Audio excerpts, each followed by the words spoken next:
Phoenix Pure Masters, may bago ng import. So, sa detalye, after ng intro na to. Let's go!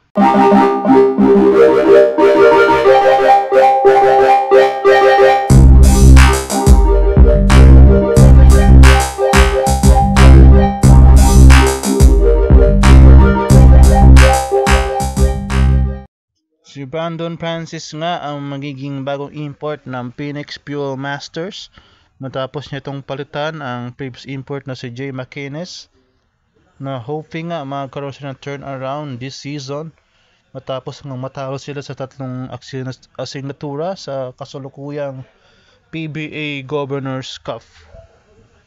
Si Francis ay naglaro sa IBL kasama nga ng PEL import ngayon ng terapirma na si Antonio Hester. Siya ay naglaro sa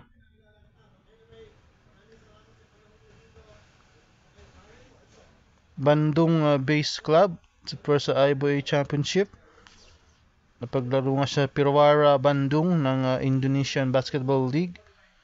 Nagkaroon nga sila ng championship noong 2023. Siya rin ang pinangalan ng IBL Foreign Player of the Year. Napaglaro na nga rin si Francis sa liga sa Dominican Republic.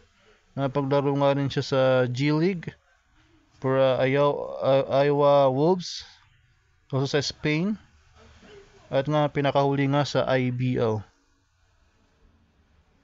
Ito nga ay kanyang huling stint nga sa IBL ay natalo sila sa team ni Justin Brownlee na Pilita Jaya na sa kombinasyon ni Justin Brownlee at KJ McDaniels nang ma-sweep sila sa best of 3 semis. So ngayon na hindi naman ito lalagpas sa height limit gaya nung nangyari dun sa dapat na import ng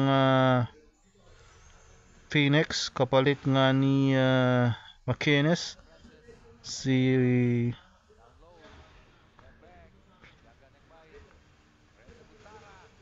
Nash. Yan, nag-measure nga na siya ng 6'6'3" by 8 inches. So wala silang import nung last game nila against the Rain Shine Elastopanes, which natalo nga sila 99-116.